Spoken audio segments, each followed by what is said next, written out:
je vous propose un résumé et une analyse de Gatsby le Magnifique de Francis Scott Fitzgerald. N'oublie pas de t'abonner pour ne rien rater de mes prochaines vidéos et aussi pour m'encourager à continuer. L'histoire commence avec le déménagement de Nick Carraway à West Egg, sur Long Island, à New York, où il se trouve qu'il loue une maison à côté de Jay Gatsby, un riche homme d'affaires connu pour ses fêtes somptueuses. Gatsby semble être très apprécié et populaire, bien que l'endroit d'où il vient et la façon dont il a fait fortune restent des questions très mystérieuses, et beaucoup de spéculations circulent à ce sujet.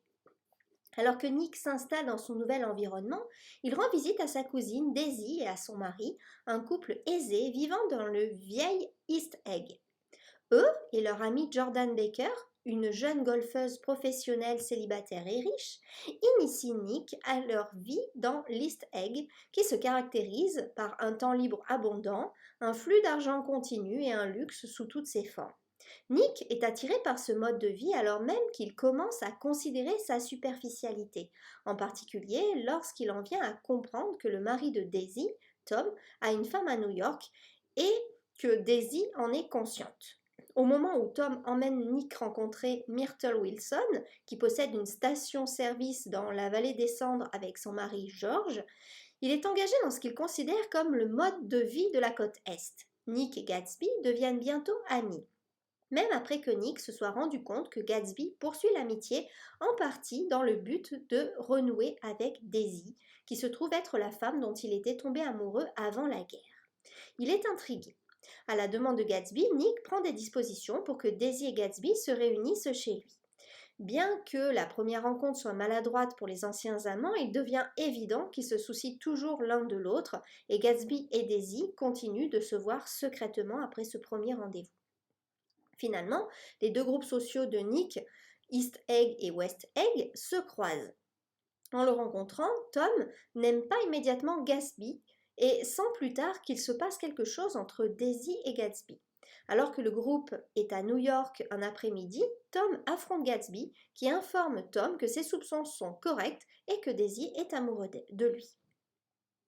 Pendant ce temps, dans la vallée des Cendres, George Wilson apprend l'infidélité de sa femme, mais il ne découvre pas l'identité de son amant. George enferme Myrtle à l'étage dans leur maison pour la garder en sécurité jusqu'à ce qu'il puisse s'éloigner. Lorsque Myrtle s'échappe, elle est frappée et tuée par une voiture et il se trouve que c'est celle de Gatsby que Daisy ramène de New York. Au lieu de s'arrêter pour aider la femme qui a été percutée, Daisy s'éloigne et donc elle prend la fuite.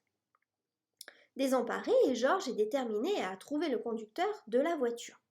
C'est l'occasion pour Tom, toujours sous le choc de la révélation de la liaison entre Daisy et Gatsby, de dire à George que la voiture appartient à Jay Gatsby. George part à la recherche de Gatsby à West Egg pour finalement localiser le manoir de Gatsby et l'assassiner dans sa piscine avant de se suicider. Nick apprend la mort de Gatsby et devient un point de contact pour les détails de la conclusion de la vie de Jay Gatsby. Il essaie de contacter les nombreux amis de Gatsby et il est attristé de découvrir que personne ne se soucie de lui. Lorsque le père de Gatsby arrive, Nick apprend l'histoire véritable de James Gatz, le jeune homme du Midwest, et son ascension pour devenir le grand Jay Gatsby. Le tout à la recherche de la richesse et de sa vision du rêve américain. En conclusion, Nick devient désillusionné par tout ce que la côte Est représente, une déception assez profonde pour le ramener dans le Midwest. Donc on va maintenant passer à l'analyse. Le thème de la classe, en particulier l'élite contre les classes moyennes et inférieures, est un thème récurrent tout au long de Gatsby le Magnifique. Ce thème est démontré par la géographie. East Egg représente l'élite avec de l'argent qui est un patrimoine ancien de famille. West Egg représente l'élite avec de l'argent nouveau, c'est-à-dire des nouveaux riches. Et la vallée des Cendres représente les classes moyennes et inférieures. Ceux qui ne sont pas dans l'une des communautés les plus riches s'efforcent d'être là, comme le montre le personnage de Myrtle Wilson. Le personnage central, Jay Gatsby, est obsédé par le fait d'être considéré comme l'un des plus grands de West Egg afin qu'il puisse retrouver son amour, Daisy Buchanan, qui vit à East Egg. La forte caractérisation de Fitzgerald capture de manière vivante les contrastes entre les classes sociales. Une autre comparaison de localisation utilisée pour examiner le thème de la classe sociale est celle du Midwest par rapport à la côte Est. Comme la comparaison entre West Egg et East Egg, le Midwest est décrit principalement comme un lieu d'argent nouveau, mais aussi comme un lieu d'éthique forte et de nouvelles idées. En revanche, la côte Est, comme East Egg, est le vieil argent des familles anciennes et l'élitisme porté à son pire. C'est un incident d'ironie dramatique que Nick, Daisy et Tom viennent du Midwest et se soient déplacés vers l'Est pour conquérir une vie meilleure. La superficialité contre la vérité ou la façade contre la réalité imprègne Gatsby le Magnifique et est mieux examinée en regardant les personnages de Jay Gatsby, Tom et Daisy Buchanan et Jordan Baker. Toute l'existence de Gatsby personnifie la superficialité, de son pseudonyme à son passé fabriqué, en passant par les somptueuses fêtes qu'il lance. Gatsby, dans sa poursuite de l'amour de Daisy et des moyens dont il a besoin pour le sécuriser, est devenu si concentré et superficiel qu'il lutte pour être lui-même, ce qui est clair dans sa maladresse lorsqu'il rencontre enfin Daisy chez Nick. Au fond, Gatsby est motivé par son amour pour Daisy. Il cherche le pouvoir et l'argent pour être accepté parmi les riches et méritants de son amour. Au moment où cette histoire commence, cependant, il est tellement ancré dans le mode de vie de l'élite qu'il s'est égaré. Il s'est livré à ses objectifs et a menti pendant si longtemps, même à lui-même, qu'il est incapable de reconnaître la vérité ou d'atteindre la profondeur dans ses relations. Nick le découvre très tôt quand Gatsby tente d'acheter son amitié. Les Buchanan et Jordan Baker mènent également des vies superficielles, des existences sans direction caractérisées par le luxe, la richesse, le pouvoir et la poursuite sans fin de toujours plus. Gatsby le Magnifique peut être considéré comme le reflet de la montée et de la chute du rêve américain. Fitzgerald raconte l'histoire dans les années 1920, les années folles, avant même que quiconque n'ait pu imaginer le krach qui a inauguré la Grande Dépression 4 ans après la publication du livre, et se concentre sur la façon dont les individus peuvent se recréer et réussir, peu importe d'où ils commencent. La poursuite du rêve américain s'accompagne de dures réalités pour certains que Fitzgerald partage à travers le personnage de Nick Carraway.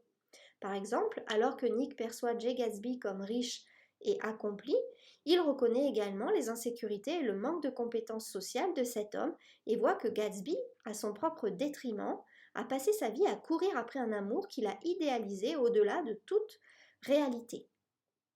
Après la Première Guerre mondiale, le soulagement émotionnel de la population d'après-guerre, l'accessibilité des biens de consommation et la richesse à certains niveaux de la société ont rapidement conduit à une poursuite effrénée de la richesse, du plaisir et des biens matériels.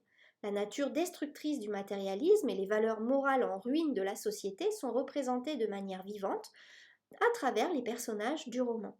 La vision simpliste de Gatsby de la vie, sa conviction constante que Daisy quittera Tom Buchanan et l'épousera, se manifeste régulièrement dans ses tentatives d'acheter la loyauté, l'amitié et l'amour des gens. Il essaie de payer Nick pour la mise en place de l'entrevue avec Daisy, offre à Nick une voiture et organise des fêtes élaborées pour le paraître, pour faire venir des gens chez lui. Et donc ces gens ne le connaissent même pas. Nick ressent l'attrait de ses valeurs morales du Midwest, mais il est influencé par l'attrait de l'excitation et des plaisirs faciles de l'Est. Bien que Daisy ait aimé Gatsby quand ils se sont rencontrés pour la première fois, elle décide de ne pas l'attendre lorsqu'elle est tentée par la proposition de mariage de Tom. Après tout, Tom vient d'une famille d'élite et il la recouvre de cadeaux hors de prix. Plus tard, malgré ses sentiments renouvelés pour Gatsby, elle reste avec le choix sûr de l'argent de Tom et de son statut social parce qu'il vient d'une vieille famille et donc pour elle, finalement, le statut social et l'argent sont plus importants que l'amour. Myrtle, hypnotisée par le glamour qu'elle voit dans l'élite, est prête à échanger le havre moral de son mariage avec un mari qui l'aime vraiment contre la chance de rejoindre la classe supérieure. Dans cette poursuite, elle finit par perdre la vie, que Daisy ait l'intention de la blesser ou qu'il s'agisse d'un simple accident.